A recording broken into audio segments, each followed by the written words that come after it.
Hello Dr. Yuan and my fellow friends. We are from Group 7 will present about different segments of the nephron that form urine by filtration, reabsorption and secretion. First, I will introduce about the structure of the nephron. The nephron is the functional unit of the kidney. The nephron is made up of the glomerulus and a renal tubule. There are about 1 million of nephrons in each kidney. It removes waste product from the body through filtration and secretion, and it reabsorbs useful substance back into the blood. The glomerulus will filter the blood. The renal tubule can be divided into 4, which are proximal convoluted tubule, loop of Henle, distal convoluted tubule, and collecting duct. The first one is the proximal convoluted tubule. It is located in the kidney cortex. It is responsible for the reabsorption of nutrients, ions such as sodium and chloride, and water. The second one is distal convoluted tubule that is located between the loop of Henle and collecting duct system. It reabsorbs the calcium, sodium, and chloride, and it regulates pH of urine by secreting protons and absorbing bicarbonate. The third is the loop of Henle. It is located in the kidney's medulla. It involved in absorbing water to create concentrated urine. And the last one is collecting duct, which acts as a drainage system. It reabsorbs water and excretes urine out. The first stage in the formation of urine is actually glomerular filtration. Before I start to talk about how the glomerular filtration happens, I will first talking about the structure of the glomerulus and also the Bowman capsule. Together, Bowman capsule and glomerulus forms a filtering unit known as renal corpuscle.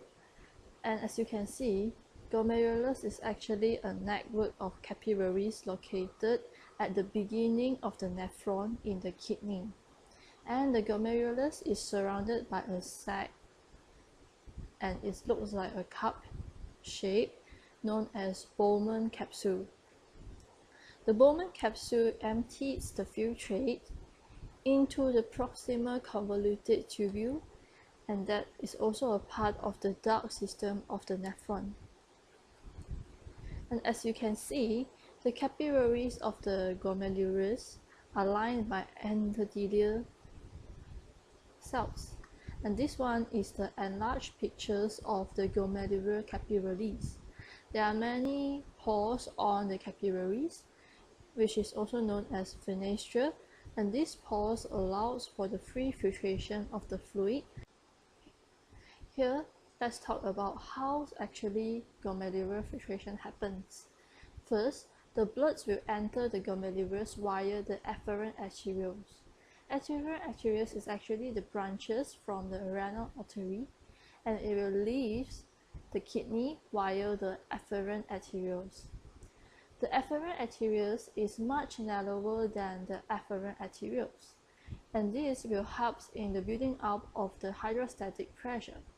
The hydrostatic pressure will eventually force the molecule, which is small enough to pass through the pores on the glomerulus capillaries, and this component, which is being filtered into the Bowman space, will form fluid known as glomerular filtrate.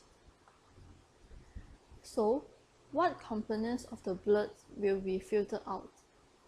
These are water, glucose, salt, and urea, because they are small enough to pass through the pores, whereas blood cells and also plasma protein in the blood are relatively bigger in molecular size. So, for a healthy person, you cannot find red blood cells, white blood cells in their urine unless they have some sickness or they have taken some medication which will increase the permeability of the glomerular capillaries. Also, the next process will be the tubular reabsorption, and this is the next part of the process which contributes to the formation of the urine.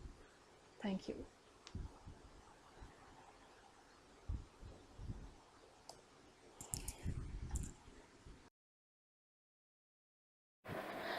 The glomerulus filters water and small solutes out of the bloodstream. The resulting filtrate contains waste, but it also contains other substances that the body needs. For example, the essential ions, glucose, amino acids, and smaller proteins. When the filtrate exits the glomerulus, it flows into a duct in the nephron called the renal tubule. As it moves, the needed substances and some water are reabsorbed through the tube wall into adjacent capillaries. This reabsorption of vital nutrients from the filtrate is the second step in urine creation. So if you guys can see, the pink arrow shows the reabsorption process that occur, where we can see water, salts, nutrients, and other substances are being reabsorbed back to the blood.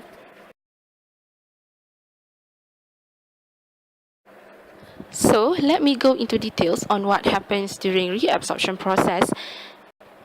So here we see a diagram of a kidney tubule along with the cells lining it, the interstitium and the peritubular capillaries. Sodium moves from the tubule into the cell by way of a co-transporter protein that also transport glucose, amino acid and vitamin into the cell. These substances end up back in the blood. These transporters are sometimes called symporters. The tubular cells also have sodium-potassium pumps that move sodium back into the interstitium. The sodium-potassium pump use ATP to create an interstitial sodium gradient, which helps to draw sodium out of the tubule. A very small amount of sodium moves between the cells through leaky cell junction that we also known as paracellular route. Other ions move between cells as well. These include magnesium, calcium, potassium, and chloride. Water is also reabsorbed by osmosis. The sodium gradient works to produce an osmotic pressure to pull water out of the tubule. Water also moves between cells, also known as paracellular route. Lipid-soluble substances are also being reabsorbed by process diffusion. Remember that lipid-soluble substances can move across cell membrane. In the distal convoluted tubule, antidiuretic hormone makes aquaporins, which is a water channel, available for water reabsorption. Aldosterone promotes more sodium reabsorption and potassium secretion in distal convoluted tubule and collecting duct by opening sodium and potassium channel. So that's what happens during reabsorption process.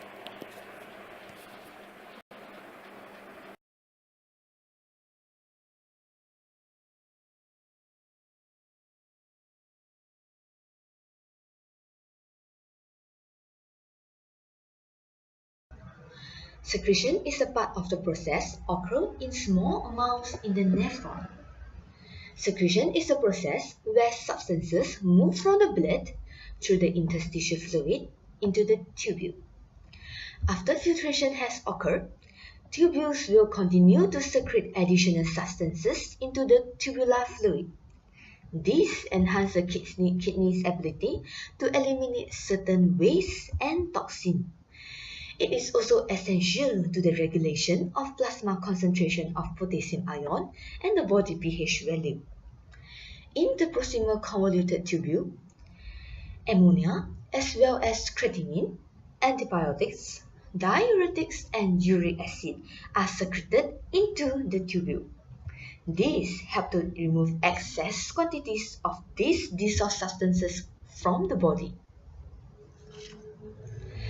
In the distal convoluted tubule, some potassium ion and some hydrogen ion, as well as urea, are secreted back into the nephron, and this process mainly affected by the hormone aldosterone.